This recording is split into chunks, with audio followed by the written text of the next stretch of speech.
Hi guys, welcome back to my channel. So Phrankleen did a video a couple of days ago about a man that got deported back to Nigeria and the wife refused to follow the man, and Phrankleen ended up saying that the woman is greedy, she's evil. I don't agree with that at all. Long story short, if you want to watch Frankleen's video, I'll leave the link in the description, but I'll just give you the long story short. This man and his wife, they came to the UK. The wife is the dependent on him, and they were legal at a point and they became illegal immigrants, and the UK wanted them out of the country. However, the man decided to fight the case. He took the case to court to the extent that they even had judicial review. Do you know how long it takes for the judicial review? Years. They decided to have judicial review and they lost because they had no leg to stand on. Unfortunately they lost, and the UK government are telling them pack your bags and leave the country. So this man and his wife, decided no, they're not going to do that, and they ran to another part of the UK. Bear in mind they have 2 children, and they fled and went to another part of the UK. So this man decided to be working. He got linked to work in the UK illegally, cashing out, whatever, and they were able to save almost, I think according to Phrankleen, almost £7,000. Let's say 6,800. Let's round it up. And at work, this man got the immigration. They caught him and they took him to deportation center. This is where the story gets interesting. So he was in a deportation center. And the thing about this story is that the man and his wife, according to the man and his wife, they had an agreement prior to him being, taken to a deportation center, that they are going to, if it doesn't work out, if UK doesn't work out, they're going to pack their bags and go back to Nigeria. So the man said they had that agreement, solid agreement on ground, that they were going to go back to Nigeria. Anyway, this man is in the deportation center, and here's where the story gets interesting. He starts to panic. He starts to panic and calls his wife and say, oh, get a lawyer, I'm in deportation center, get me out of here. This is the same man that said that if things don't work out, he and his wife will go back to Nigeria. So he starts to panic. Then the wife got a lawyer for him, and the lawyer was charging £4,000. £4,000, more than a million naira, maybe £1.5 million naira. That is 4,000 minus 6,800. That's the raw cash they have in hand. So this man is desperate, is pestering his wife like, pay the lawyer, get me out of here, I want to get out of here, I want to get out of here, I want to get out of here. The wife, for whatever reason to her, did not call him back, did not pay the lawyer, nothing. She did nothing. So this man, this is where the story gets interesting.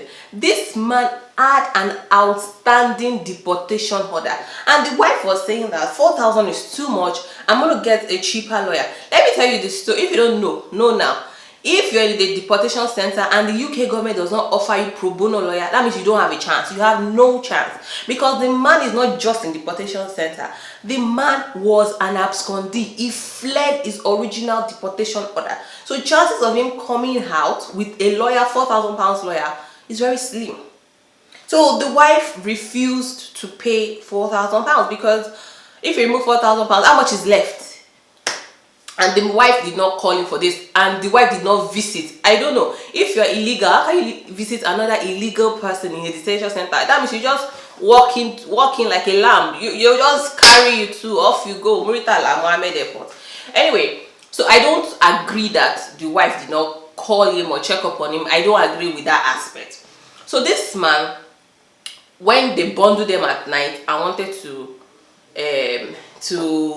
deport him back to Nigeria. This man now called the wife and said, oh, they are deporting me. Oh, what are you going to do? Remember our agreement? That our agreement is that if things don't work out, we'll go back to Nigeria. And the woman said, hell no, I'm not going back to Nigeria to suffer. Then the man got angry. This is the same man that was trying everything within his means to leave the deportation center. Now he's asking the wife that, he's reminding her the agreement that, won't you, follow me back to Nigeria? And the man, the woman said no. And I also forgot to mention at the beginning, this same man, according to Phrankleen, had tried to do RNG. Don't forget that point. He had tried to do RNG earlier. I don't know if he worked out or not. So he's in Nigeria now, and he's saying to the wife, okay, Out of that 6,800 though, now me work the money pass, so send me 5,000 pounds. I have a problem with this. I have a serious problem with this. How would you tell a woman with 2 children? Because when Phrankleen was giving his own opinion, I can't relate. I'm sorry, because I'm a mom. Yeah, I'm a mom. How can you tell a woman with 2 children to send you 5,000 pounds? That is the height of selfishness. He was saying that she was at home, and he was the one going to work the money. That means most of the money, 90% of the money is his. No. No, no, no, no, no, no, no, no. I don't buy that. As a family man, your first responsibility is to your children and your wife. Okay, whether you are together or you're not together. And another thing is this: the reason why you could go out there and hustle that money is because she was at home minding the children. That means she was working as well. She was working 24/7 minding the children. If you were a single parent, you were a single man with 2 children, there is no way you can even work and save 6,800 pounds. No.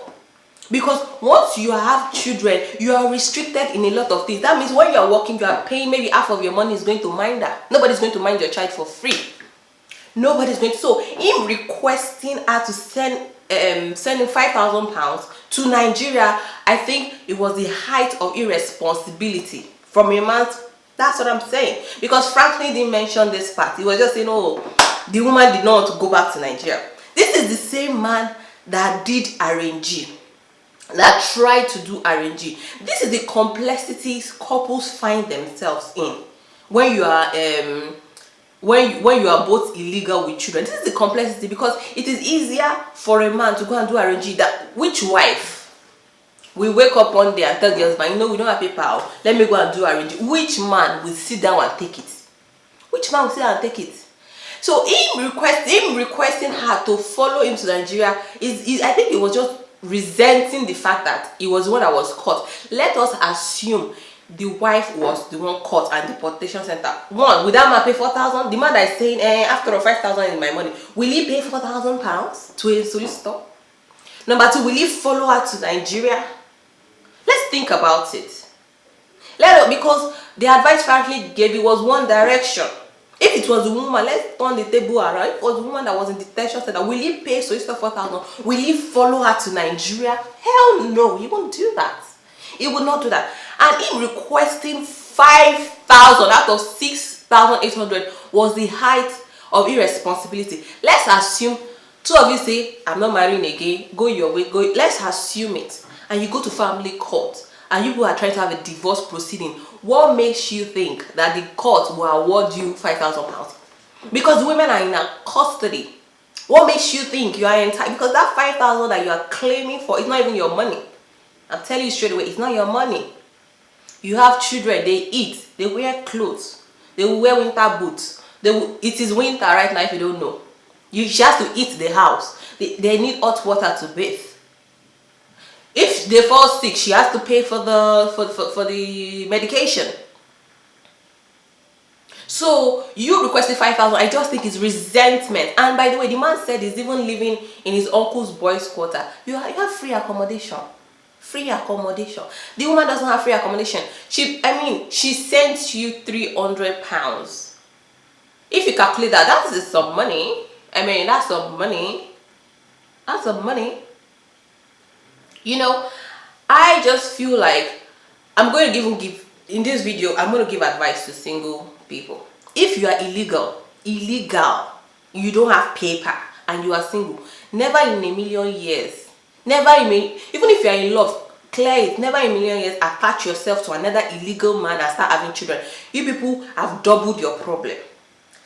If you're illegal as married people, illegal, and you are not yet deported, this is Brexit UK right now. I'll tell you straight away, if you don't have a leg to stand on in the court, like you don't have any leg, any immigration, nothing in your favor, a lot of Nigerians will give you misguided bad advice. You're going to waste your money. I'll tell you straight away, walk to all this voluntary return organization, walk straight there and let them plan your return.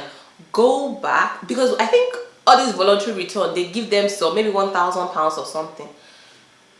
collect the money, add it to the money you have, go back to Nigeria and re-strategize. And I even think that if you go home voluntarily, they don't ban your visa or something, because I know if you're deported they ban you like 10 years or something. So I don't know how that works out, because I'm not saying you should, you know, if you have chances, like you have it, because lawyers will lie to you. Imagine the lawyer wants to collect £4,000 when you already have an outstanding deportation order. You know, you can't get out. So people will lie to you, people will give you misinformation, misguided information, and you're desperate as well. I understand your desperation, but if you've worked and you have £6,000, 800, and your initial agreement with your wife is that we're going to go back, why would you now turn around? Because if the agreement was genuine, like you genuinely believe that if things don't work out you go back to Nigeria, why would you not turn around and tell her to pay 4,000 to a solicitor? That means you had no intention to go back to Nigeria in the first place. The husband had no intention to go back. So if staying in Nigeria and say, hey, we have agreement though that if this don't work out we'll go back, is a lie. Because if you really believe that yourself, I'm talking to the man, if you really believe that yourself, you will not risk paying a lawyer £4,000 to get you out. You were so desperate to get out, so that agreement no work.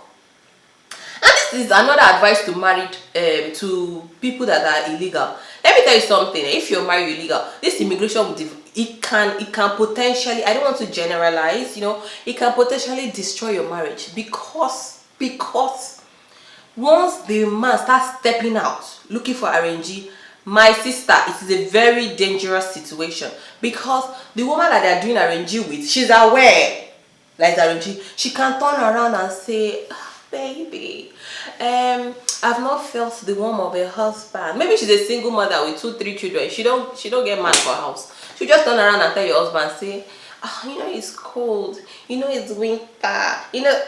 Will he say no? Somebody that's looking for paper, will he say no? No. Away match. He will play away match. So if you're a couple and you've decided that you're going to stick it to the end, know that it is a huge risk you're taking. There is a potential that your marriage can scatter. There's a potential that your husband will have children outside, or the wife waka her own. It's possible, you know. So I feel like the man is just jealous that he was one that was sent back to Nigeria. Is resentful, because if you turn the table around and it was the woman that was caught, I don't think this man will be remembering agreement. He will say no, he will not remember the agreement they have. So that's just manipulation 101. And you know, I watched some of Frankleen's videos. I think some of his advice are, you know, they are okay, but he kind of see things as a man. I mean, some of his advice, they can be biased. I can't relate to it as a mom myself, because he sees things as a man, and you know, I'm just saying, I'm just putting out there. Anyway guys, I think I've said enough. If you enjoyed this video, consider subscribing. Oh god, my name is Anne. I forgot to introduce myself in the first place. I was just so ginger to reply this video. My name is Han. If you enjoy videos like this, consider subscribing, and you can also feel free to share this video on WhatsApp, Facebook. Let other people, you know, enjoy this information. Let it entertain them. And you know, welcome to this channel, welcome to this community, and I'll see you guys on my next video. Bye guys.